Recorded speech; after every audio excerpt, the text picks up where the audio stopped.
Welcome back. The Government of National Unity has seen numerous departments split as the President plays a balancing game following the formation of the Government of National Unity. Higher education has been separated from the Science and Innovation, which was previously one department. Dr. Blade Nzimande is now the Minister of Science, Technology and Innovation and joins us for more on his plans for the ministry.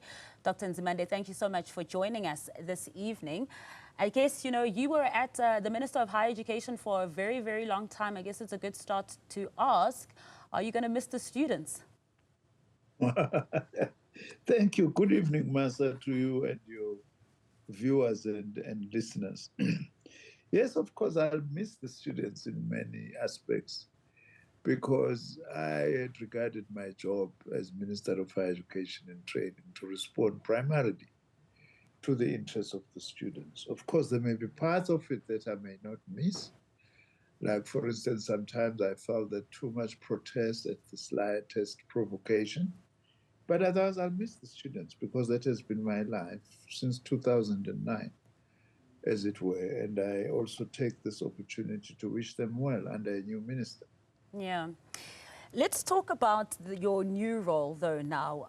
What are you most looking forward to in this new role? Well, remember also I'm a returning minister in some respects, in the sense that I was holding both portfolios, including this one of Science and Technology and Innovation. We have our own anchor, which is our white paper that was adopted by Cabinet in 2019, which, amongst other things, provides for what we call our 10-year plan for science, technology, and innovation for South Africa. We call it the decadal plan, 2022 to 2032. It's aiming really to use science, technology, and innovation to solve the many problems and challenges that we are facing in our country.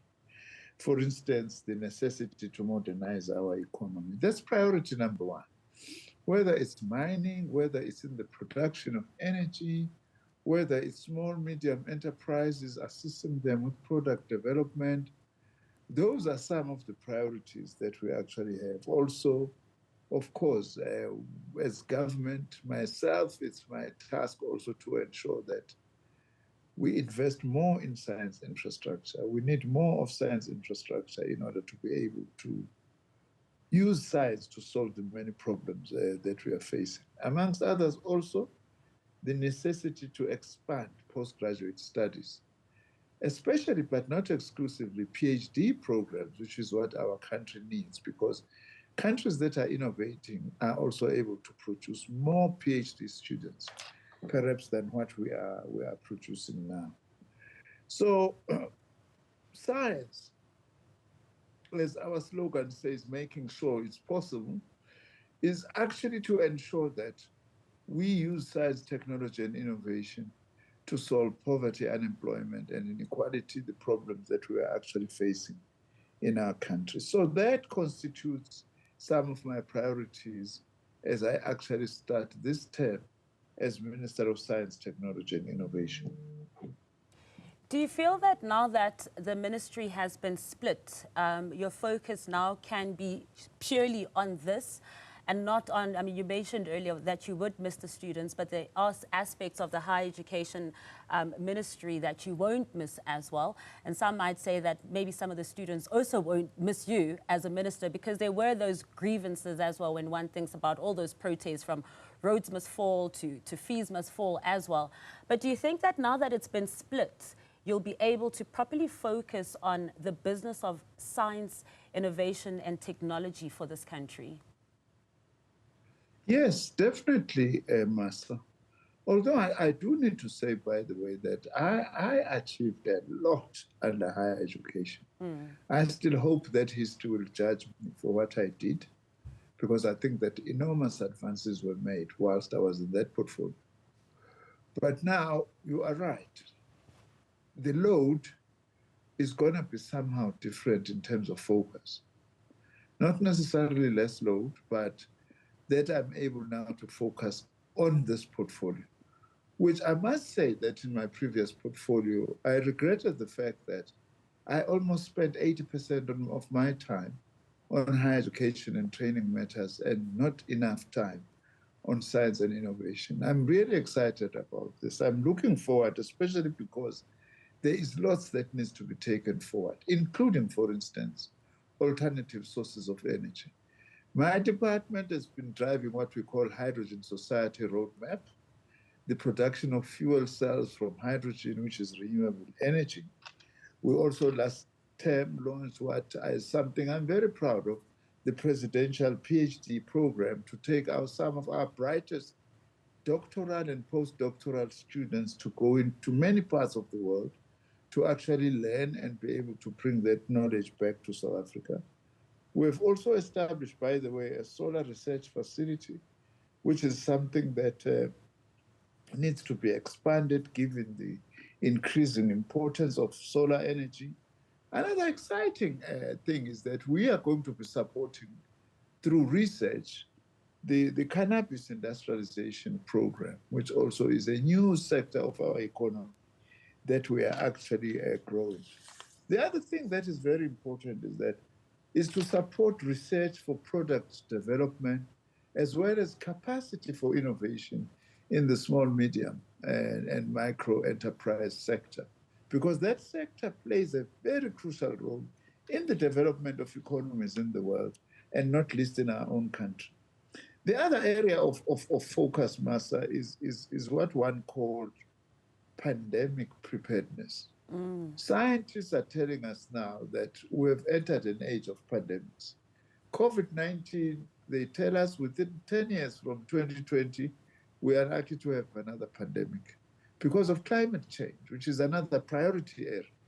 Therefore, my department is going to be playing a very crucial role, for example, in researching and coming with innovation for climate resilient infrastructure, whether to build houses or to build roads, so that the floods that we are getting are minimized in terms of the impact that they actually have. Also, pandemic preparedness means also coming up with new vaccines. I'm very glad that during the last sixth administration, we finally developed our capacity to produce vaccines for COVID as well as vaccines for other possible diseases. And I am looking forward to actually expanding that part of producing our own vaccines in South Africa, not only for us, but for the African continent and the developing world. So these are some of the very critical issues that are very important. But also let me tell you about something else that is very close to my heart, is that historically, if you look at Black South Africans in particular, there's a big fear of natural sciences and mathematics. I remember myself, I was so terrified of mathematics when I was doing my matric. We have to put that to an end and to say to our young people, there is nothing magical about science. Just work hard. Mathematics, just work hard, you'll be able to perform better. Because if we don't do that, we are also not going to be able to produce some of the critical skills that we actually need in our country. So to take up that campaign, to simplify, make science accessible, is one of the major things that I see myself being involved in during this time. Yeah, and I mean, as you're speaking, Dr. Nzimande, I'm just listing in all the priority areas. And so basically your department will kind of be a glue for many other departments you might need to work with, other departments as well, if you're going to be focusing on, you know, housing when it comes to climate change and infrastructure, when we're talking also about energy sources as well, alternative energy sources as well. And if one looks at the flash floods that have taken place across the country, particularly in KZN as well as in the Western Cape as well, there's a dire need for this. Absolutely, Masa. You are absolutely correct, you know. Because, for instance, let me just tell you that our National Space Agency has been playing an incredible role in producing satellites of detailed pictures of where we've had floods and other devastation, which makes it easier for actually attending to those particular problems. This is one of our agencies that is actually doing this, which is very important. Of course, you are right also in terms of working with other departments. What is good is that already under the sixth administration, President Ramaphosa established an interministerial committee of a number of ministers, 8 or 9, who what we call their functions are more science intensive. Like environment is very science intensive. Agriculture also is very science intensive. And last time he had asked me to chair this so that we can work together. We are right. Human settlements, as I say, we need new kinds of products that are going to be able to help our people to deal with this devastation that we are facing and we are likely to face going forward. So the department, you are absolutely correct, is at the center, the nerve center, if you like, of the work of government. That is why it is a very, very important department to have links, not just amongst government departments, but also links with industry. That is why, for instance, we have got a tax incentive scheme that employers who are investing in science and innovation, we give them tax breaks and tax concessions in order to encourage and motivate them to invest more in science and technology, because as government on our own, we are not going to be able to do the kinds of scale of investment that we need into innovation. But we need to be mobilizing people with resources so that we can have a partnership to deal with the many challenges facing our country. Minister Nzimande, it sounds exciting and also very crucial indeed for the country to move forward as well, for this department to succeed too. But for a moment, I'd like you to take off your minister hat and put on your SACP hat, because I'm sure you have seen the news of what has transpired with that affidavit by the former chair of VBS Bank, who has also fingered this SACP having received some funds from VBS for a conference that was held in Birchwood in 2017. Care to comment on that? Yes, Massa, I'm glad you're asking that. Actually, we have addressed this issue before. That as the SACP, we were not aware of receiving funds that are linked to VBS. We do fundraise as the Communist Party. We do approach business people and other people that we think have got resources. But we are not aware that there was money that actually came into the coffers of the SACP that actually came from VBS. If we would have been aware of that knowingly, we would actually have acted or even taken that money back. But of course, the difficulty with fundraising is that sometimes you may not exactly know where the money comes from. That is the danger actually with fundraising. I know it because I've been one of the leading fundraisers for the South African Communist Party. But when this matter first arose, we did actually address that matter, that we were not knowingly aware of taking money from the VBS. We can't be taking money from the poor.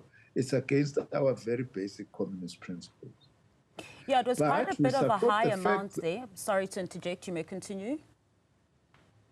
No, I'm saying we support this investigation that is taking place. We also support this whistleblowing that is happening, so that then we can all go into the bottom of the matter as the country, including ourselves as the SACP, to check if unknowingly we may have taken money from VBS. But as I say, we would not knowingly have taken money from VBS, because there's money for the elderly, there's money for the poor. We have also been leading in the transformation of the financial sector, the need to create banks that actually serve the people.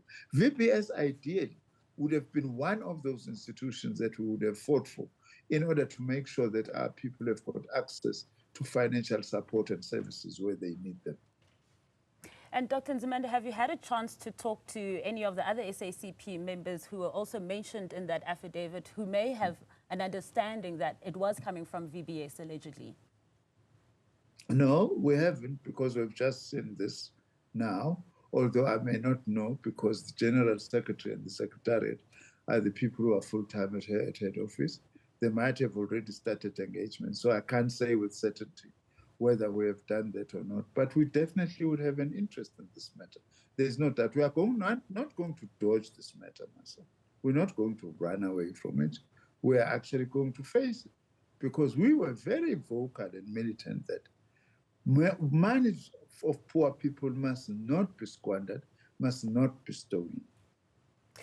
Well, thank you so much for clarifying that. And I'm sure you'll let us know once you have had that clarity, but also once you do find out if it's true or not, what happens after that, Dr. Nzimande?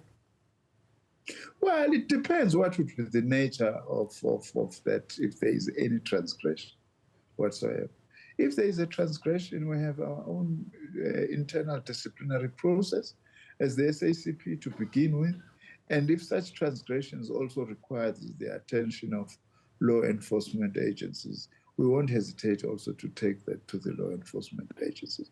As I say, we are not aware, and this matter was raised before, and we have actually clarified and explained it. Thank you so much for your time this evening, Minister. Really appreciate it.